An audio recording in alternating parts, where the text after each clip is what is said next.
What's up, YouTube? So today's gonna be the next step in this RM85 rebuild. We're gonna be painting this frame. So as you can see, she's a little crummy, a little rusty.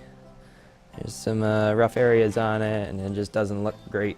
So I figure it'd kind of be just a shame to put the whole bike back together and not do anything with the frame, because it does look pretty bad. I don't want all my new pretty parts going onto a crusty frame. Now, I know a lot of you guys out there bet to yell at me in the comments, "Thomas, you can't paint your bike frames, you're gonna wear off and look terrible after 2 rides." Yeah, I know. Spray painting a dirt bike is supposedly a sin, but I believe there's a correct way to do this.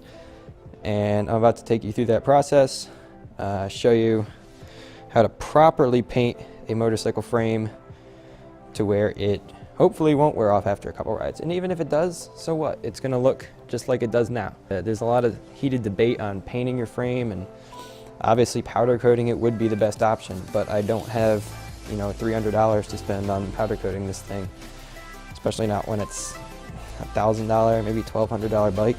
Anyway, let's get to painting this thing up.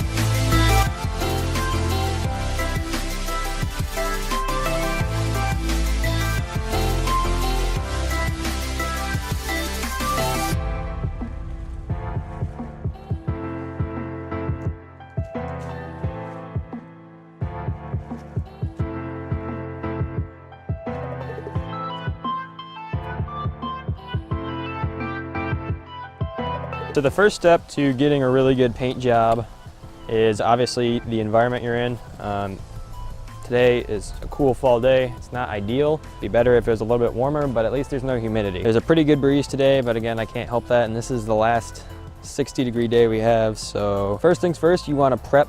Prep is everything when it comes to painting. If you don't prep it, you end up with crappy paint like that of my ignition cover. So many people just go on and, you know, throw spray paint over everything.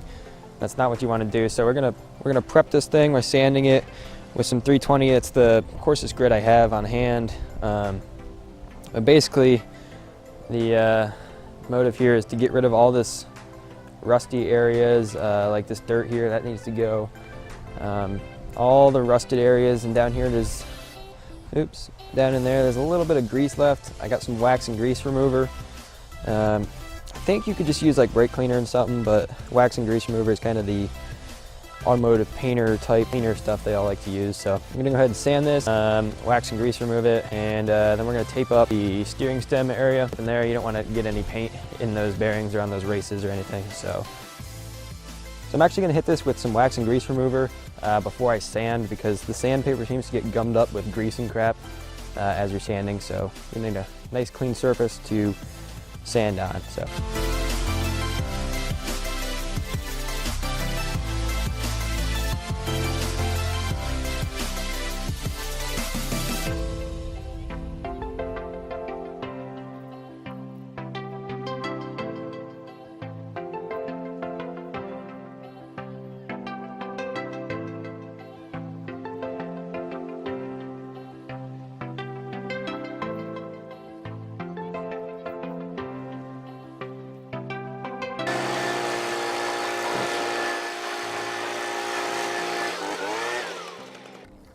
alrighty guys, that took a lot longer than I thought. Running out of daylight here, so got everything all prepped up.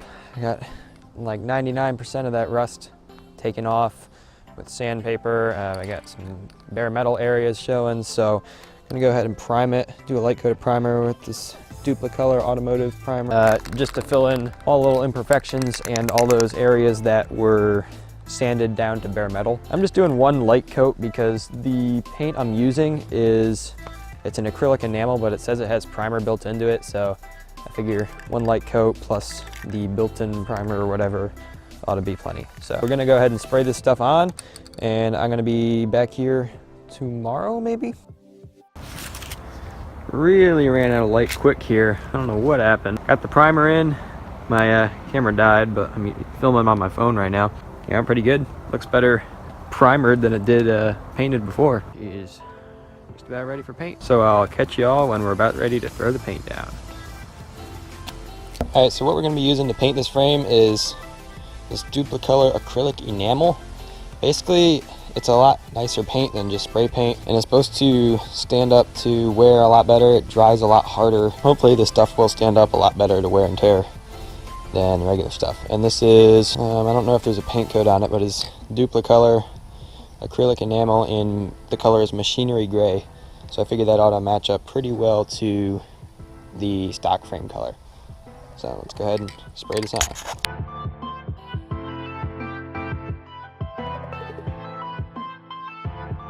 Alright, so I've got the frame up here drying. It's coming out pretty well. There's some little weird imperfections going on. I don't know if that's dust in the air or if it's just not getting full coverage, but like down here where the paint was all worn off, it's laying down really smooth. Like up here on this tube where I sanded it, it's not coming down so smooth. So I don't know really what's going on. I'm gonna throw one more coat if it doesn't start smoothing out. I'll put 2 coats on it. If it doesn't start smoothing out after 3, I think I might sand it down with maybe some like 400 grit and give it another whack. But it's coming along. It looks a lot better than it did. But while I wait for that to dry, I figured I'd come over here to the exhaust and get that all fixed up. So there was this tab had broken off here. Tried my hand at welding it, and I mean, it's not the prettiest weld, but it works. Managed to break the spark arrestor pulling it off of here. There's supposed to be a spark arrestor tube that goes all the way to the end of the silencer, but I didn't realize that, so I kind of ripped it off. I guess you're supposed to drill out these rivets in order to take this end cap off, but not really necessary. It's just a spark arrestor, so I'm just gonna kind of leave it in there broken.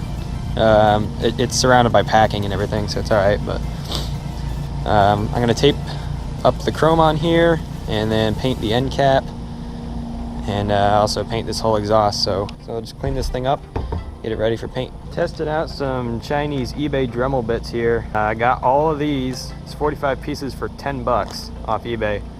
So I want to see how they do, because you get the Dremel brand ones from Home Depot. They're 5 bucks for 2.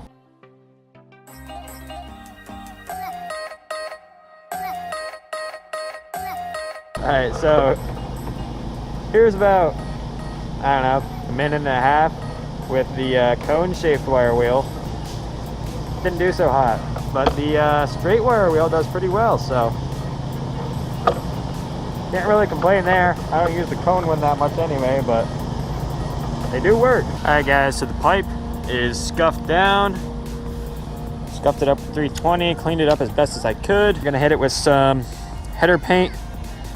Notice this is very high temperature, flame proof, whatever. As long as you get some paint that's good for high temperatures, you're gonna be all set. This stuff should look pretty good. I've used it before. It's a nice flat black. This pipe should come out looking pretty nice.